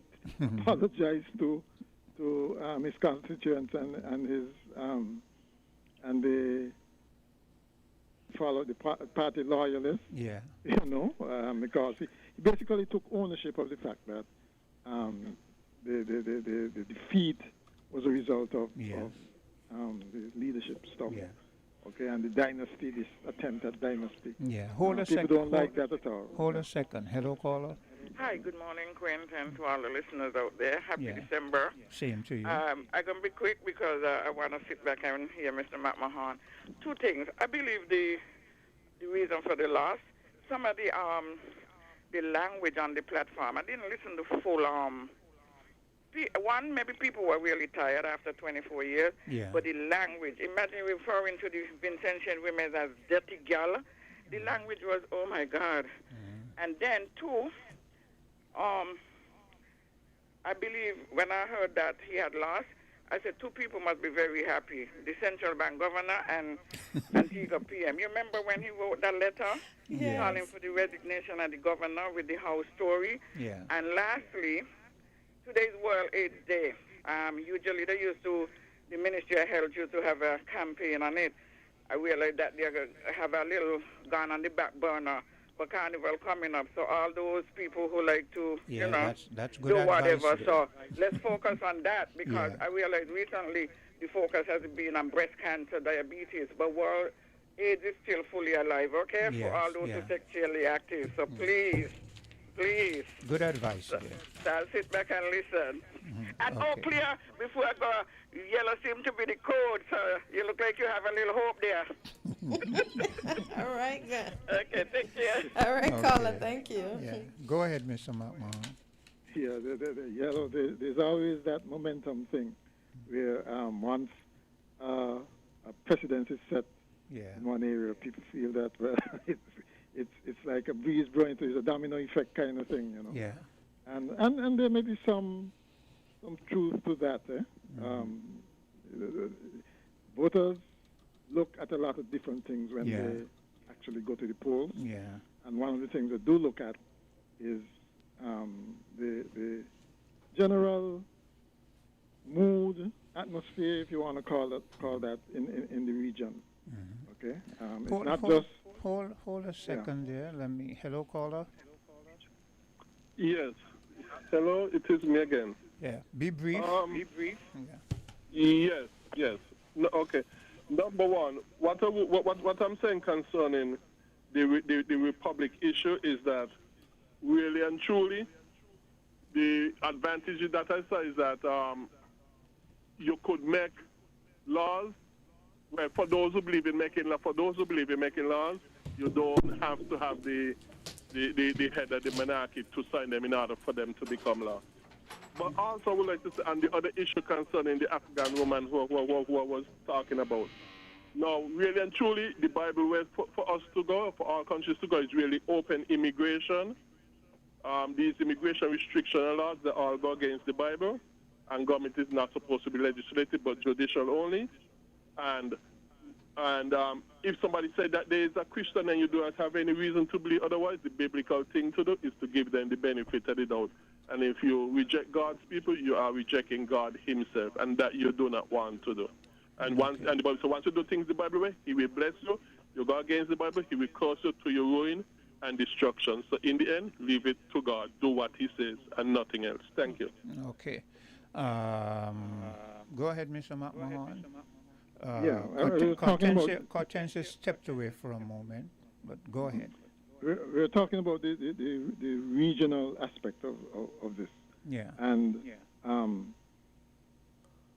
if the impact regionally from the Vincentian elections, well, for one thing, the elections in St. Lucia today, we will determine, I think that would help determine if there is in fact a trend. Yeah. Okay. Against the incumbents. Yeah. Right. But looking at our local scene here, one has to question, just like I saw something where somebody was saying Skerritt has been there 22 years and he may be next kind of thing. But there are politicians here who've been, who seem to be around forever. Yeah. And they must be one day in, well, do I want to go out? Do I really want to go out like Gonzalez? So they must be really doing some introspection themselves. You mean here in St. Kitts and Here in the Federation, yes. Okay. Yes. And if I'm to call names, I'll say Brantley is one, Harris is one, Dr. Douglas is one, Sean Richards, it's time for you to go to.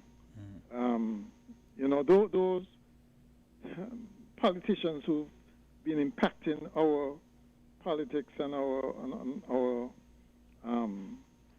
life, it seems like for decades.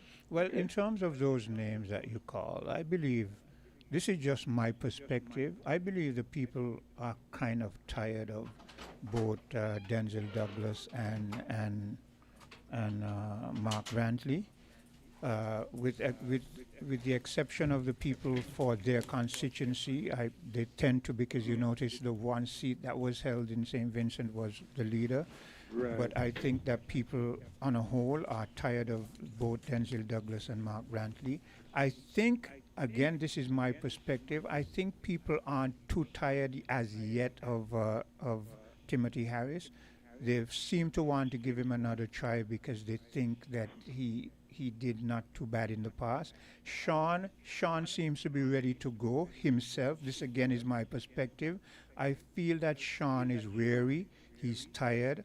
I think I would defend him and say he has done a lot, because if you look at, he took them from in the wilderness. He brought them when he was him alone, and he brought them up to where they had some real strength. And then he's at that point where he's just tired. I mean, we're human. So I agree with you to those extent. Well, I don't agree in terms of Sean that he's made tired. An impact. No, I feel he's tired. He's tired, and he's a lot of things, including tired. When I left sixth form, I went to teach in Sandy Point. Yes. Okay? And in all honesty, at the Sandy Point High School, and in all honesty, I don't think enough was done for an area like Sandy Point that has so much potential. Well, a lot of people, that is a good point. A lot of people from Sandy Point, they kind of suggest that too, but because he is a Sandy Pointer, I guess they carried him. But I would agree with you from that. When I said that he made steps, it's in terms of the party.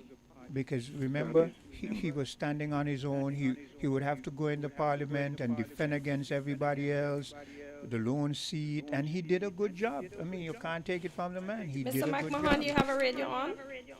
And he pulled them. Yeah, we're getting up feedback. And he pulled them up to where they had a say. They really had some. By the time they joined with Timothy Harris and formed the Unity, didn't they have 4 seats or thereabout? They had the most seats. Yeah. So he had brought them to a certain point. I think that he was a bit lax and naive, that he felt, well, he was still young and he deserved the right to party at the and I think somebody like Mark Brantley used that to his favor, try to, but I think that, and you concur that right now he's tired. I think that I would tip my hat to him and say he did well for the PAM party, bringing them to the point where he had brought them, and he deserves a rest. Well, let's hope we don't wait for the people to give him that rest. I would think that this is now the time to be grooming somebody else. I agree. Right, Maybe he is. Yeah. We don't know. Well, maybe he could tell us. Quietly, he is. Yes. Yeah. And similarly, the Labour Party, in terms of constituency number 6, maybe they should be doing the same thing. I think they have somebody there already, but I'm not gonna say who. They do? I think so. I think they have two. I think they probably have 2 or 3 of them lined up. Mm-hmm. But I'm not going to call any names because I don't have money to go up Fort Lands. What? To go up where? To go to Fort Lands, yeah. Yeah, but something like this, I don't think they'll carry Fort Lands far. What? There's a possibility that Joe Blow or Jane Blow. Yeah, I agree with you. I don't think they would carry her. Yeah. Listen, everybody wants it. As a matter of fact, Carter said that might bring them out. This is microwave society, right? And I will not be part of that. I don't have fast money to give nobody. Yeah. Yeah, but I think at least 3 individuals could be named. I think that they should have. I think that Dr. Douglas. Leaning towards what Mr. McMahon was saying, I think that they should have already had someone who we can see they're already being guided towards taking that position in number 6. I think it should have been a bit more obvious by now, but I don't know.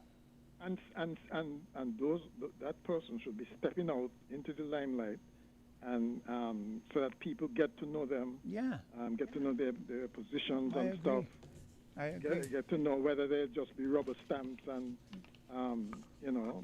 follow the same kind of politics that we've had, whether there'd be a change agent. Those kinds of things, I think. Yeah, I really agree. important. And especially stage when it's just a year and 2 years or less. Left to go. Close to an election. Yeah, I think they should be shown already. Hello, caller. Yes, Quinn. I don't want to cut off McMahon. I want to keep him there because he normally hits some good points. Yeah. But the thing is that we are not a people who encourage others to understudy us. Even though we are in a executive and managerial position, we always make sure that we keep other people at bay. Mm-hmm. And so if someone is going to come into the organization, if somebody is going to take up head of the organization, of the chair that you were sitting in, you normally see somebody have to come from outside to fill the gap because we don't group people to be our successors. Yeah. And it appears the same thing with the politician. So that probably may not happen. At the same time... Go ahead. Sorry.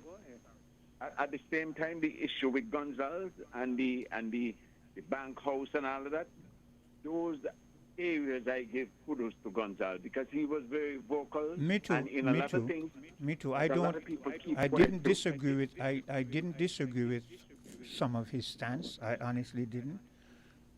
Yeah. Go ahead. Yeah, go ahead. So but at the same time, some of the time he being very renegade, and I like that and defensive of the people and the people issue. And the other thing is not selling citizenship. Yeah, that's another of this one country too. by investment. I like that. I like that too. And he hold out in spite of the circumstances. Yeah. And somewhere along the line, he been able to manage his country's finance without that extra money. Yeah. And so I'm not sure how much he's doing on the internal areas, but at the same time, classing him with us, I think in my mind, we should have better results for the kind of money that Pastor St. Kitts Nevis. I agree. We should be seeing more than what we are seeing. Yeah. Other than knowing that our leaders are living very well and others are catching their royal. Yeah. Well, let me listen to McMahon. I'm not sounding too good. You are sounding But you are sounding good, yes. Yeah, he's sounding good, very good to me too. Very, very good. Right? Yeah. Well, first of all, Gonzalez, I think, he came in as a radical. Well, I knew him first as a radical when he was a lecturer. Okay. At UWI. And you know, it is strange how he mellowed. Oh, no, not strange, but it was a sight to see him mellowing over the years, almost becoming establishment. Yeah. You know, and I think when you look in the fire analysis, as the caller just said, he did well to bring St. Vincent where it is, bearing in mind he didn't have the billions that I agree. some of the other countries had. Yeah. You know, from the CBI. Okay, that really was good, and he did make an impact regionally in terms of setting the foreign policy tone. Now, that has gone out the window, but you know, I think he did make an impact, and he wasn't afraid to be controversial. He was the not. Central Bank He was not. He was right, and I think that's really needed. I agree. Both in terms of the regional politics and in terms of local politics. Somebody who's going to stand out, call a spade a spade. Yeah. Say it as a seed, and don't just toe the line and follow blindly. Now, in terms of that, in terms of his statement that we don't really groom people, I'm going to use an example. I remember when I was managing Radio 1, and this young man came one day, and you know, I interviewed him, and I was impressed, and I said to my boss that we should take him on, and that individual was Ike, right? And I remember when I felt that my stint at Radio 1 was going to be coming to an end, I had already started grooming Ike to do the news and because I'm not an outgoing person. You know, when you're in a managerial position, people tend to say they invite you to this and they invite you to that and so forth. I never went to any of those things. I always sent him. And sometimes he would say, well, so why are you sending me? And I said, well, because you're the one who, when I leave here, you're the one who's going to be taken up. And I remember when I started to groom him to do the news, right? He was a bit hesitant, and, you know, he felt I was putting a little bit of pressure on him and so forth. But if you listen to EK today, apart from the times when he's, you know, gets a bit radical and that kind of stuff, he's articulate, he's very intelligent, and he's well-rounded. You understand? And he's very confident. That's it. And I feel proud when I see him, and I know, okay, I'm part of responsible for that. You understand what I'm saying? So you have to groom people, and he's not the only one. I've groomed many, but I just use him as an example. Yeah. So you actively, I mean, is it something innate in you, or you actively decided that you have to do this? Well, I think perhaps it's innate in me because, for instance, I'm going to use Hortensia as an example. You notice I said to Hortensia, because women tend to be in a position if they feel that a man is across from them, that the man is going to be aggressive and he's going to try to push or try to prove something. And I remember saying to Hortensia, look, as long as you are here and I am here, when people come in over there, you're going to take over the interview. You're going to go. I'm going to sit back. I'm going to watch you. You understand? So you mean you're grooming Hortensia? I thought it would have been the other way around. No, I did it before. Yeah. So I'm good. She did it before. I was just trying to get him in on it, but he just says, you do that. You do that, and if I have something to come in on, I'll come in on it. Yeah. Yeah. And look at her. Look at how she. I listen to her and I watch her, and I smile. I smile because. She comes over as a natural. Yeah. I mean, she has some natural. Thank you. Yeah. But yes, I agree with the caller that we seem to have this hesitancy when it comes to grooming. successors. Yeah. I don't know if you feel threatened or it's a complex. I think it's a lack of self-confidence, a bit of insecurity, where you feel threatened by someone who you feel might upstage you. But for me, that isn't the case, because I want to see people go. And as a matter of fact, if I groom you, I would like to see you get better than me. And I felt good when the other day when Harmony was sitting in that chair where Cartencia is, and he was doing his website, and I remember him as my headmaster years ago, and it had nothing to do with me, and he just turned and he said, "Quint, I must commend you. You're very good," and it made me feel good, because here's someone who groomed me back in the day, and today now he can look across and in a sense saying, "I'm proud of you, Quint." You understand? Yeah. I mean, actually that's one of the most satisfying things about teaching. When you see your students really excel, above and beyond what you expected and so on. Yeah. So I don't. It's hard to understand sometimes why some people in particular positions would not want to see people who are their immediate successors, potential successors. Potential successors. Thrive. Yeah, I agree. But I guess it is, and it extends throughout.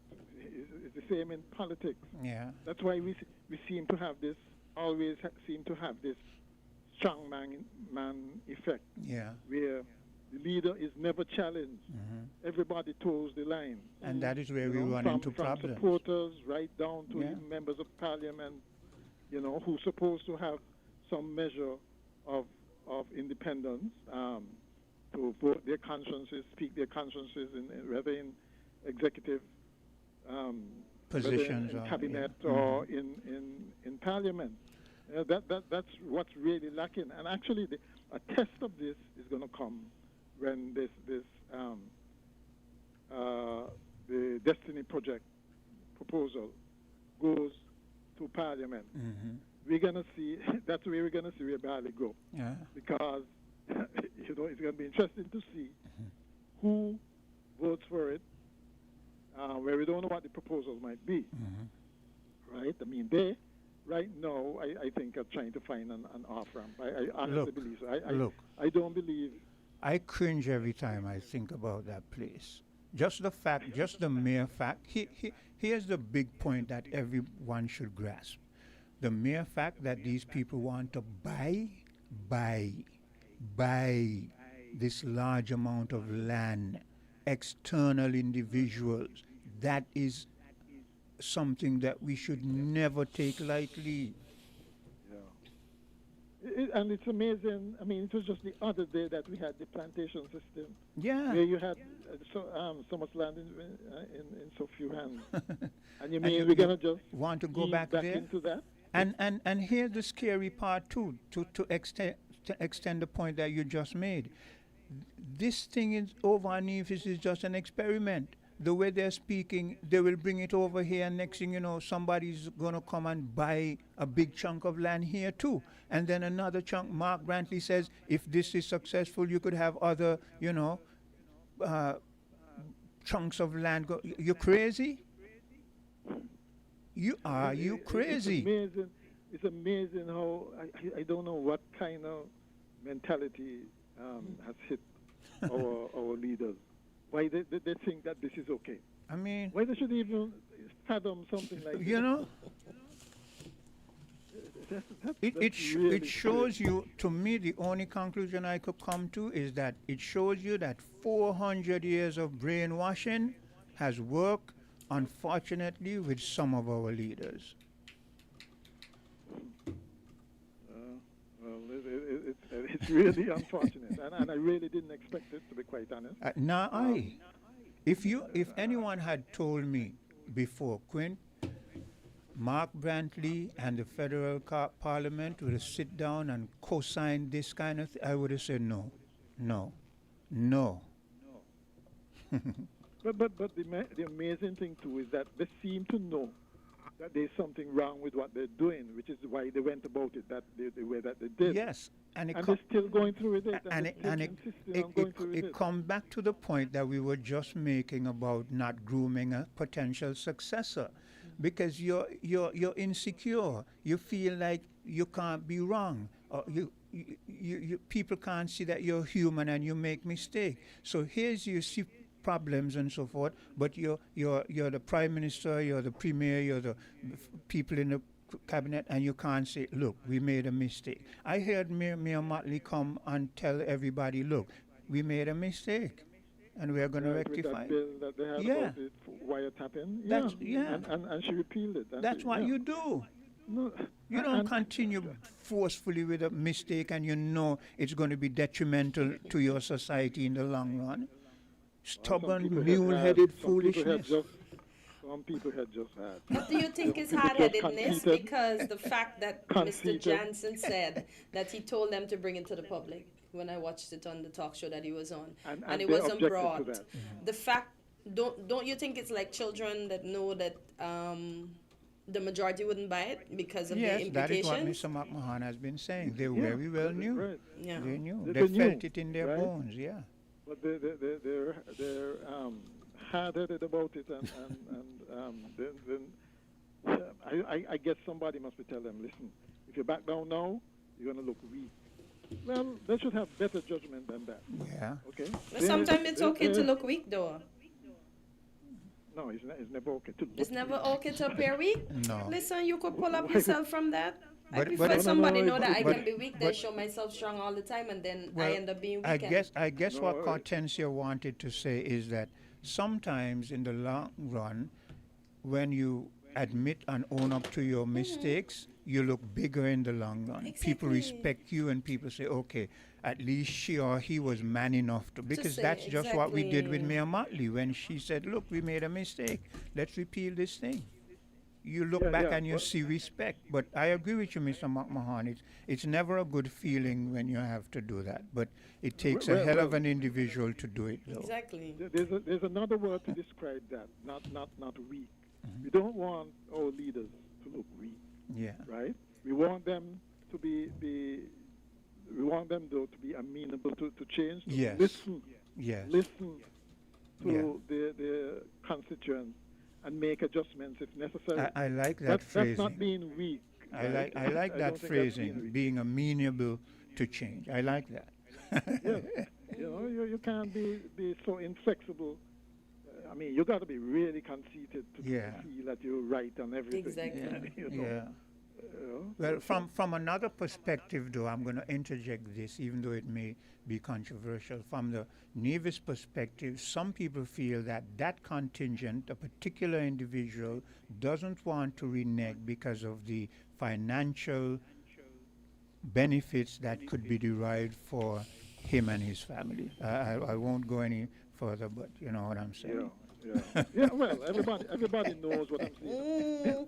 This was one of the more obnoxious things about this whole thing.